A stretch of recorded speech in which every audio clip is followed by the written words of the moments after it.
Good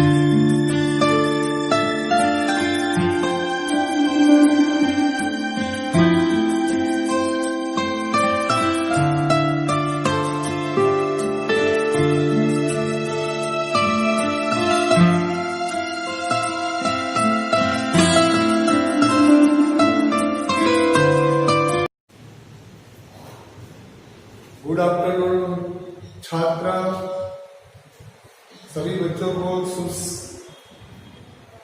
सवार। आज हम कक्षा 7 विषय हिंदी काव्य 5 हिंदेश के निवासी, इस काव्य में कवि ने हमारे हिंदुस्तान की बात की गई है। हमारा हिंदुस्तान बहुत बड़ा देश है। हमारे हिंदुस्तान की मतलब हमारे भारत देश की जो विशेषता है, यहां लिखा है विविधता में एकता, यह हमारे देश की विशेषता है। इस देश में कई जाति और कई धर्म के लोग रहते हैं। जाति और धर्म के लोग अलग अलग समुदाय में फैले हुए हैं, फिर भी पूरा हिंदुस्तान एक है। हिंदुस्तान को एक निराला कहा गया है। निराला जो है मतलब अनूठा है। इस काव्य में कवि सभी छात्रों को ये बताना चाहते हैं कि कई जाति और धर्म में पले लोग अलग अलग होने के बावजूद भी एक हैं। यहाँ इस काव्य में कवि ने फूलों की बात की गई है। तरह तरह के जो फूल हैं ये बगीचे में उगते हैं। जब सभी फूल जैसे कि बेला है मतलब मोगरा है, गुलाब है, जुही है, चमेली है, ये सभी फूल जब माला में उठे जाते हैं तब वह एक हो जाते हैं। जब माला पिरोए जाते हैं, सभी पुष्प को जब माला में पिरोया जाता है तभी माला बनती है, तो एक हो जाते हैं। इसी तरह इस काव्य में कवि ने हमें यह भी बताया है कि हमारे देश में कई नदियां हैं। सभी नदियां के जल एक होकर सागर में मतलब समुद्र में मिल जाता है। जब सागर में सभी नदियों का जल जाता है, मिलता है, तब कोई ऐसा नहीं कहता कि गंगा है, यमुना है, ब्रह्मपुत्र है, कावेरी है, कृष्णा है या गोदावरी है। या हमारे जो यहाँ कई ऐसी नदियां हैं, तो इन नदियों का जो जल है मतलब पानी है, वह पानी सागर में मिलकर एक हो जाता है। तब कोई ऐसा नहीं कहता कि ये नदियां का पानी है, अलग अलग है, ऐसा नहीं होता। इसी तरह ही देश के निवासी विविधता में एकता, इसकी विशेषता हमारे देश की है। तो इस काव्य को मैं गाकर आपको बताऊंगा। तो सभी छात्र इस काव्य का गान जो मैं करता हूं, इसका गान सब सुने, फिर बाद में उसको दोहराए। हिंद देश के निवासी सभी जन एक हैं, रंग रूप वेश भाषा चाहे अनेक हैं।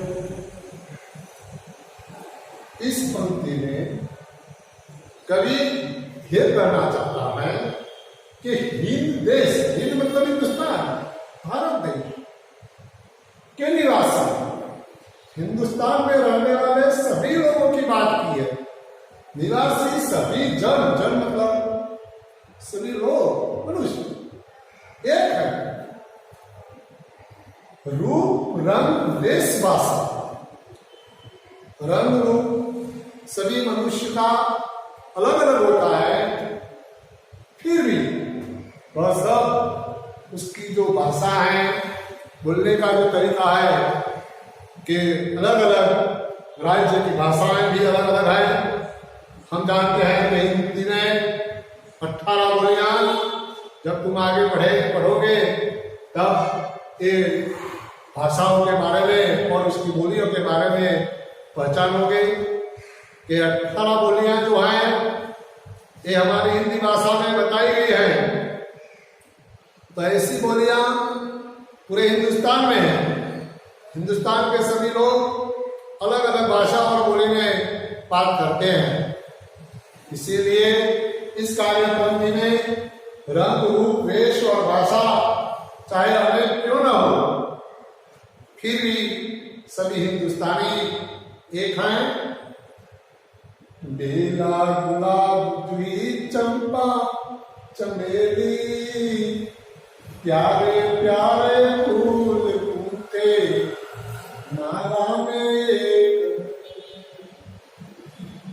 बेला, बेला का मतलब होता है मोगरा, और गुलाब जो है जूही है, चंपा है और चमेली है।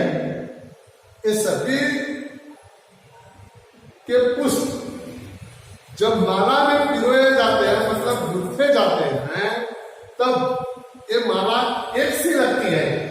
ऐसा कोई नहीं कहता कि फूल गुलाब का है, बेला का है, ऐसा नहीं। माला बनती है तो माला ही कहते हैं। इसी तरह इस काव्य पंक्ति हमें पूरे हिंदुस्तान के लोगों को संदेश देती है कि हमारे हिंदुस्तान वासी चाहे किसी जाति और धर्म पैदा क्यों न हुआ हो, उसको हमारे हिंदुस्तान से प्यार है। प्यारे प्यारे फूल गूंथे माला में एक है। ये सभी जो फूल है माला में जब पिरोया जाता है तो माला एक कहलाती है। इसी तरह यहाँ दूसरी जो पंक्तियां हैं, कोयल की कूक किनारी, पपिये की टेर प्यारी, गा रही तराना बूर बूर राग मगर एक। ये काव्य पंक्ति में कवि ने पंखियों के नाम दिए हैं। कोयल की कूक, कूक का मतलब होता है, यहाँ कूक शब्दार्थ है, ध्यान रखें छात्र, तो आवाज। कोयल की कूक, कूक का यहां मतलब होता है आवाज। न्यारी, प्यारी। कोयल की आवाज इतनी मीठी होती है कि कूक की आवाज जो है, मतलब कोयल की जो आवाज है, ये आवाज इतनी निराली है। पपी है कि टेर प्यारी। पपी है एक पक्षी का नाम है। एक पक्षी का नाम जो है, पपी है कि टेर, टेर प्यारी, मतलब कोयल की कूक। तो कोयल की कूक जो मतलब है आवाज। इसी तरह पपी है मतलब एक पक्षी का नाम है, उसकी टेर प्यारी। पपिया जो है वर्षा ऋतु आती है, उसकी आवाज, टेर मतलब आवाज अच्छी लगती है, उसकी आवाज में मिठास है। टेर प्यारी, प्यारी मतलब पपी की आवाज जो है उसमें मिठास होती है। तो सभी छात्र ऐसी पंखियों की तरह पूरे हिंदुस्तान वासी बने रहे, तो हमें भी प्यार और मिठास होगी। गा रही तराना, बुलबुल राग मगर एक है। इन पंक्तियों में कवि कहना चाहता है कि जो कोयल की आवाज जो है वह न्यारी मतलब प्यारी है, पपीहे की तेज आवाज, उसका गाना, तेज मतलब आवाज, गाना एक ही होता है। वह भी पपीहे की आवाज में जो मिठास होती है, गा रही बुलबुल एक पक्षी है, पंछी जो है, तराना, तराना मतलब गीत, जहाँ तराना मतलब गीत होता है, जो बुलबुल राग मगर एक है, तो बुलबुल का गाना भी अच्छा है। ये सभी पंखियों के गीत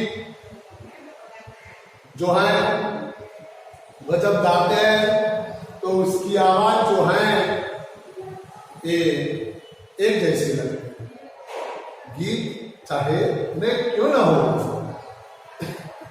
इसी तरह काव्य पंक्तियों में कवि का कहना है कि हे हिंदुस्तान वासी, सभी हिंदुस्तानी पंखियों की तरह, पुष्पों की तरह रंग रूप और वेशभूषाओं अनेक अनेक होने के बावजूद भी सब एक हैं और हिंदुस्तान वासी सभी एक बने रहे। यही हमारे हिंदुस्तान की विशेषता है। हमें गर्व है हमारे देश को। हमारे भारत देश में कई जाति और कई धर्म होने के बावजूद भी हम एक अनेकता में एकता, इसी तरह यहाँ विविधता में एकता, अनेकता में एकता, मतलब अनेक जाति और अनेक धर्म में पले हैं हिंदुस्तानी, फिर भी सब हिंदुस्तानी एक हैं। ऐसा भाव इन काव्य पंक्तियों में कवि ने प्रकट किया है। और यहाँ कवि जो नदियां की बात कर रहे हैं, गंगा यमुना ब्रह्मपुत्र कृष्णा कावेरी जाके मिल सागर में हुई सब। हम जानते हैं कि हमारे हिंदुस्तान में कई नदियां बहती हैं। ये नदियां अनेक हैं। इस काव्य पंक्तियों में कवि ने गंगा यमुना ब्रह्मपुत्र कृष्णा और कावेरी जैसी नदियों के नाम का उल्लेख किया है। ये सभी नदियां जो है उसका जो जल है, ये सभी नदियों का जल सागर में मिलता है और सागर में मिले जल एक हो जाता है। कोई ऐसा नहीं करता कि गंगा का जल है, यमुना का है, कृष्णा का है या कावेरी का है, ऐसा नहीं है। सभी के सभी नदियां का जल यानी पानी सागर में मिल जाता है। बच्चों, आप सब जान लें कि तुम जो है सभी छात्र कई जाति और धर्म में से आए हैं, फिर भी तुम एक साथ बैठे हैं और एक साथ पढ़ रहे हैं। उसी तरह पूरे हिंदुस्तान के हिंदवासी एक हैं और एक कारण बनी रहे।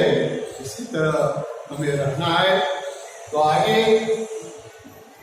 धर्म है अनेक जिनका सार वही है, पंथ है निराले सबकी मंजिल एक है।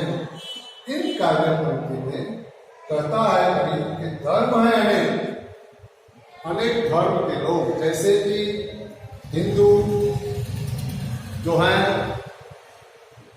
मुसलमान जो है, सिख है, ईसाई है, पारसी है, ये सभी जातियों के लोग अलग अलग धर्म में बटे हैं। सभी लोगों का बंटवारा अलग अलग धर्म में हुआ है। फिर भी हम हिंदुस्तान वासी हैं, हिंदुस्तान में रहते हैं, हिंदुस्तानी हैं। कोई ऐसा नहीं करते कि हम दूसरे देश के हैं। जो मुसलमान है वह हिंदुस्तान में रहता है तो वह भी हिंदवासी है, ऐसा। हिंदू जो है वह हिंदुस्तान में बसता है, तो हिंदू है तो हिंदू देश के निवासी है, ऐसा कहेंगे। न कि कोई दूसरे देश की बात करेंगे। तो हम आप सभी छात्रों को ये बताना चाहेंगे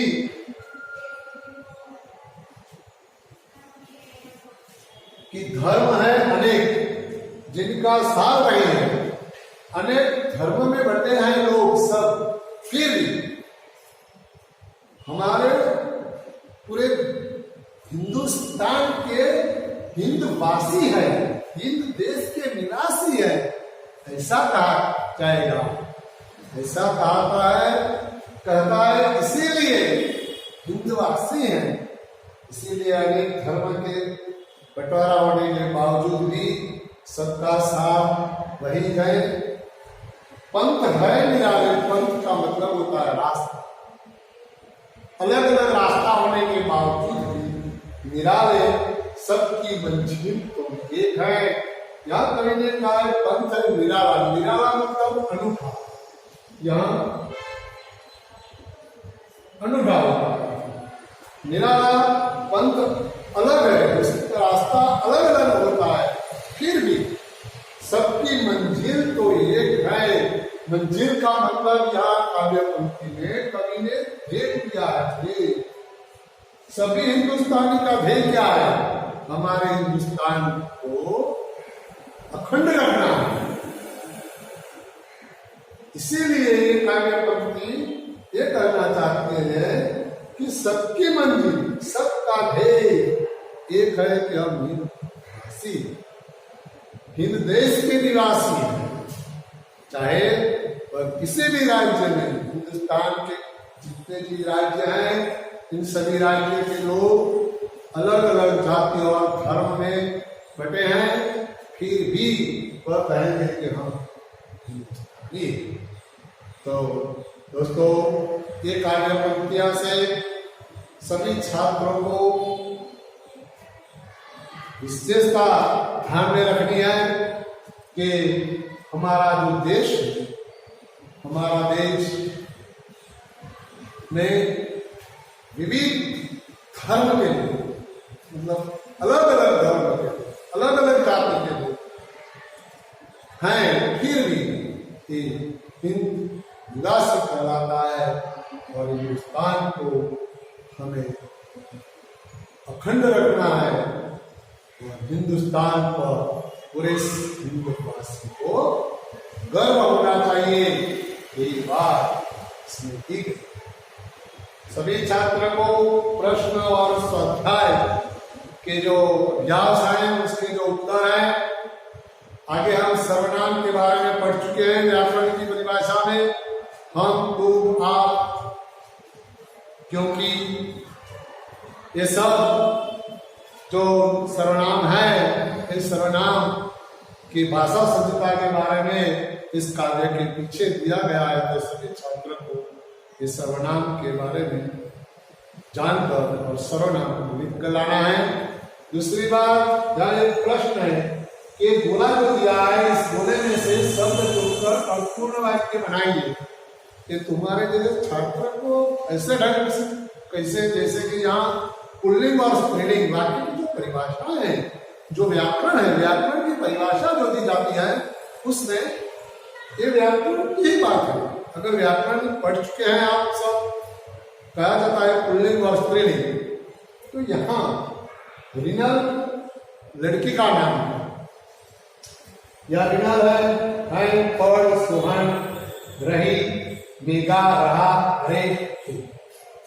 तो इसमें से हमें वाक्य बनाना है। तो एक वाक्य मैं आपको बनाकर देता हूं, ध्यान रखें। इस वाक्य को आप ध्यान में ले लें। पहले मैं सभी बता देना चाहता हूं कि रिनल स्त्रीलिंग है, तो रिनल पढ़ रही है, रिनल पढ़ रही है। तो यहां लिखते हैं कि रिनल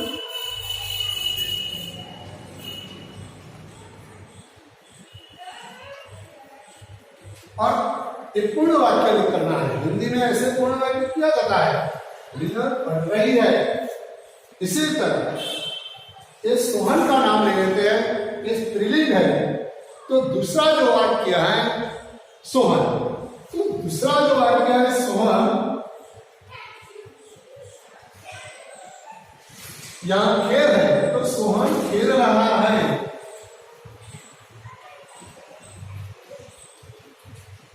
सोहन खेल रहा है। आप सभी छात्रों को ऐसे वाक्य बनाना है जैसे कि रीनल पढ़ रही है, रीनल खेल रही है, सोहन खेल रहा है, सोहन पढ़ रहा है। यहाँ मेघा, मेघा पढ़ रही है, मेघा खेल रही है। हरेश, हरेश पढ़ रहा है और हरेश खेल रहा है।